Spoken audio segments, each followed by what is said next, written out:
Ta parole est une lampe à mes pieds, une lumière sur mon sentier. Psaume 119, verset 105. La méditation.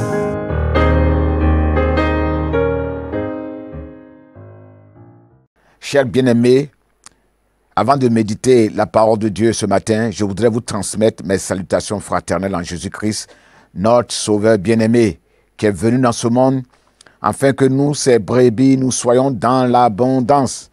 Cette abondance, nous la retrouvons dans la méditation quotidienne de la parole de Dieu, qui est une nourriture pour notre âme assoiffée. Aujourd'hui, le repas que nous allons partager ensemble se trouve dans le Nouveau Testament, dans le livre de Jean, au chapitre 15, du verset 1 au verset 8. Nous prions avant de lire et de méditer la parole de Dieu. Notre bon Père, nous te bénissons, nous te rendons grâce, parce que tu connais nos besoins. Tu sais ce qui va nous faire du bien. Et chaque jour, tu nous invites à ta table pour partager la parole de Dieu avec nous, pour nous expliquer ta parole, pour nous conduire et pour nous aider à produire beaucoup de fruits à la gloire de ton nom. Nous voulons te prier pour que l'Esprit Saint nous aide à recevoir la part qui nous suffit pour la journée, pour vivre une vie de victoire, une vie de sainteté, une vie qui honore et qui glorifie ton nom. Amen. Avant de répondre aux questions proposées par le lecteur de la Bible, il convient de nous soumettre à deux préliminaires. Nous ferons un retour en arrière pour rappeler les vérités bibliques énoncées par notre Maître Jésus-Christ et qui précèdent ce chapitre 15. Il dit ceci: je vous ai donné un exemple, faites comme moi. Il a lavé les pieds de ses disciples. Il nous a dit aussi de nous aimer les uns les autres, comme lui nous a aimés. Et que c'est à ceci que tous reconnaîtront que nous sommes ses disciples. Il nous a aussi enseigné qu'il est le chemin, la vérité et la vie, et que nul ne peut aller au ciel que par lui. Il nous a dit aussi que celui qui va croire en lui fera les mêmes œuvres que lui. Il nous a aussi dit qu'il ne nous laissera jamais orphelins, mais il reviendra vers nous, il sera toujours avec nous. Il nous a même dit que celui qui l'aime vraiment doit retenir ses commandements et les mettre en pratique. Il nous a dit que le défenseur, le Saint-Esprit que le Père va nous envoyer, va nous enseigner toutes choses, va nous rappeler tout ce qu'il nous a enseigné. Et puis il nous a dit: je pars, mais je vous laisse la paix. C'est ma paix que je vous donne. Je ne vous la donne pas comme le monde la donne. Ne soyez pas troublés et n'ayez aucune crainte dans votre cœur. Après la lecture de ce texte, bien-aimés, nous donnerons le sens, la signification de certains mots du chapitre 15 que nous venons de lire. Le cep, dans certaines versions, c'est le pied, le tronc de la vigne. Et le vigneron, c'est l'agriculteur qui cultive la vigne. Dans la Bible, la vigne symbolise Israël, puis Jésus. C'est une métaphore de Dieu. Les sarments, ce sont les branches, la tige de la vigne. Émonder signifie débarrasser un arbre des branches mortes ou inutiles. Ce sont les plantes parasites à élaguer, à tailler, à enlever. Avant de répondre à notre première question, nous allons lire notre texte. Jésus dit: je suis le vrai cep et mon Père est le vigneron. Tout sarment qui est en moi et qui ne porte pas de fruits, il le retranche. Et tout sarment qui porte du fruit, il l'émonde, afin qu'il porte encore plus de fruits. Déjà, vous êtes purs à cause de la parole que je vous ai annoncée. Demeurez en moi et je demeurerai en vous. Comme le sarment ne peut de lui-même porter du fruit s'il ne demeure attaché au cep, ainsi vous ne le pouvez non plus si vous ne demeurez en moi. Je suis le cep, vous êtes les sarments. Celui qui demeure en moi et en qui je demeure porte beaucoup de fruits, car sans moi, vous ne pouvez rien faire. Si quelqu'un ne demeure pas en moi, il est jeté dehors comme le sarment et il sèche. Puis on ramasse les sarments, on les jette au feu et ils brûlent. Si vous demeurez en moi et que mes paroles demeurent en vous, demandez ce que vous voulez et cela vous sera accordé. Si vous portez beaucoup de fruits, c'est ainsi que mon Père sera glorifié et que vous serez mes disciples. La première question qui va nous introduire dans nos tests et qui va nous permettre de réfléchir. Est-ce que ce passage m'apprend quelque chose sur notre Dieu, sur Jésus, notre Seigneur, et sur le Saint-Esprit? Sur Dieu, que nous dit ce texte? Jésus présente son Père comme étant le vigneron, le cultivateur qui a implanté le cep Jésus dans ce monde afin de lui donner la vie abondante. Dieu coupe, Dieu nettoie, Dieu enlève, Dieu taille les sarments qui ne produisent pas de bons fruits. Au verset 2, Dieu soigne, Dieu entretient les sarments, démontrant ainsi sa patience, son amour, sa fidélité à notre égard. Dieu jette hors du vignoble les sarments qui ne portent pas de fruits. Dieu les fait ramasser et les fait brûler au verset 6. Dieu est glorifié, il est honoré quand les sarments, les disciples, les enfants de Dieu portent des fruits, des bons fruits.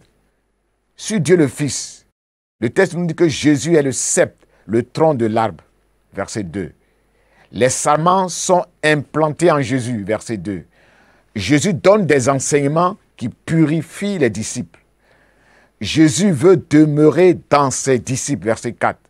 Sans Jésus, nous ne pouvons rien faire. Nous ne sommes rien, verset 5. Jésus exauce toutes nos demandes, toutes nos prières, verset 17. Jésus prône l'unité, l'union entre lui et ses disciples. Il insiste là-dessus. Il la répète à plusieurs occasions. Dans Jean, chapitre 17, verset 21, il dit qu'il soit un comme toi, Père, tu es un avec moi et comme je suis en toi, afin qu'eux aussi soient un en nous.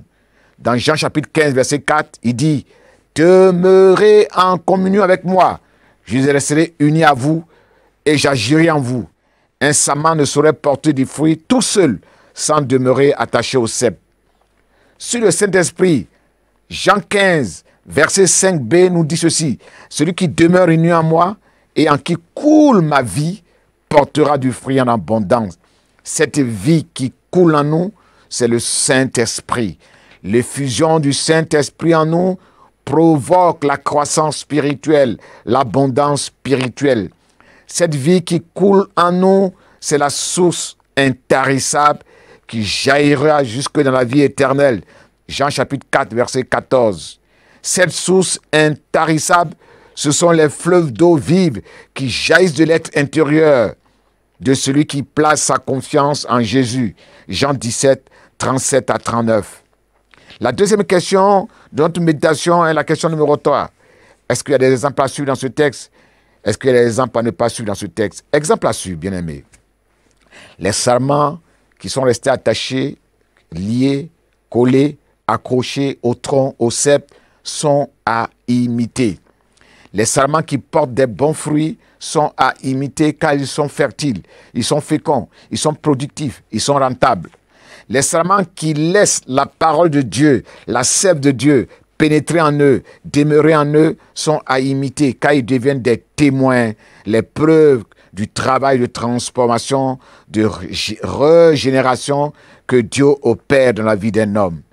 Les sarments qui produisent des bons fruits et qui donnent la preuve d'être des véritables disciples, des véritables enfants de Dieu sont à imiter. Notre Seigneur Jésus-Christ aussi est un modèle à suivre dans ce texte.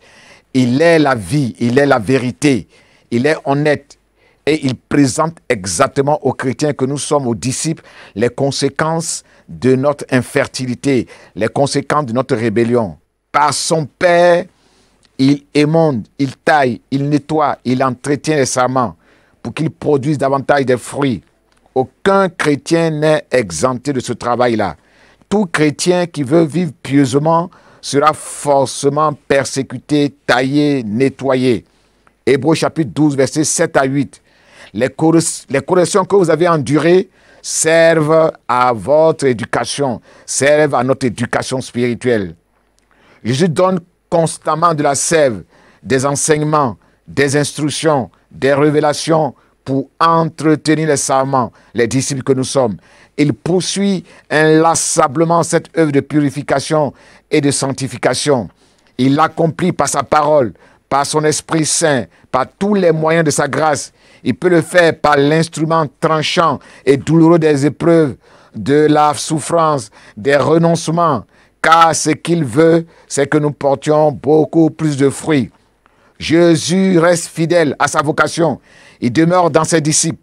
Il ne se sépare jamais d'eux. Il reste en eux pour qu'ils produisent des fruits abondants. Il a dit, je ne vous abandonnerai jamais. Je serai tous les jours avec vous jusqu'à la fin du monde. Jésus est fidèle. Il tient ses promesses. Il exauce les prières de tous ceux qui s'adressent à lui. Exemple à ne pas suivre, bien-aimés. Les servants qui ne portent pas de bons fruits ne sont pas imités, car ils sont inutiles. Ils n'apportent rien à Dieu. C'est pourquoi ils sont coupés, jetés au dehors. Ils sont brûlés au feu car ils refusent d'être dépendants de Dieu. Ils refusent d'être accrochés au tronc. Ils refusent d'obéir à Dieu. Les serments qui abandonnent le tronc, qui se séparent du tronc volontairement, ne sont pas imités. Parce qu'ils décident de vivre tout seuls. Ils ne sont pas imités. Ils se dessèchent. Ils flétrissent loin de la face de Dieu, loin de la présence de Dieu, comme le fils prodigue qui a quitté la maison paternelle et qui avait faim, qui avait soif, qui était malheureux.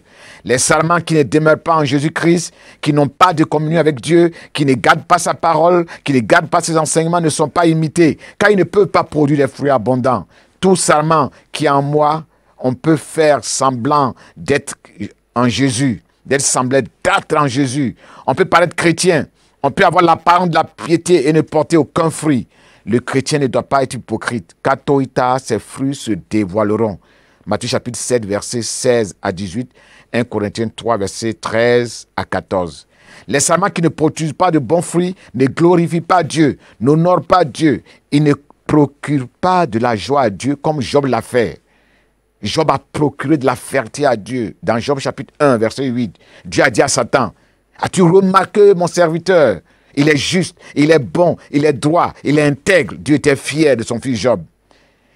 Et Dieu disait de David qu'il n'y a personne comme David, l'homme selon le cœur de Dieu. L'homme qui en son temps a servi au dessein de Dieu. Actes chapitre 13, verset 36. Comme notre Seigneur Jésus-Christ, Dieu dit de lui, c'est mon fils bien-aimé, j'ai mis en lui toute mon affection parce qu'il me procure beaucoup de joie. Les serments qui ne produisent pas de bons fruits ne démontrent pas leur amour à Dieu, ne démontrent pas leur appartenance à Jésus. Ils ne montrent pas qu'ils sont de véritables disciples de Jésus. Ils gâtent ainsi le nom de Dieu. Quel verset bien-aimé nous pouvons retenir à la fin de notre méditation de ce matin? Jean 15, verset 5, c'est un beau verset. Jésus dit, je suis le sceptre, vous êtes les sarments. Celui qui demeure en moi et en qui je demeure porte beaucoup de fruits, car sans moi, vous ne pouvez rien faire. Oui, sans Jésus, bien-aimé, nous ne pouvons rien faire. Prions, bien-aimé. Seigneur, sans toi, nous ne pouvons rien faire. Donne-nous la force de rester accrochés à toi. Donne la force de puiser nos ressources en toi. Donne la force d'être dépendant de toi. Afin de produire des fruits qui honorent ton nom. Des fruits qui glorifient le nom de ton Père. Afin de produire des fruits abondants. D'honorer Dieu par la qualité de notre témoignage, de notre vie chrétienne. Aide-nous à être le sel et la lumière de ce monde. Aide-nous à honorer ton nom en ressemblant à Dieu. Bénis chacun de nous. Et donne-nous de ne pas nous séparer de toi. Donne-nous d'accepter la correction que tu apportes dans notre vie en nous émondant, en enlevant ce qui est sale, impur en nous, en nous purifiant par ta parole. Glorifie ton nom dans nos vies, au nom puissant de Jésus. Amen. Ta parole est une lampe à mes pieds, une lumière sur mon sentier. Psaume 119, verset 105. La méditation.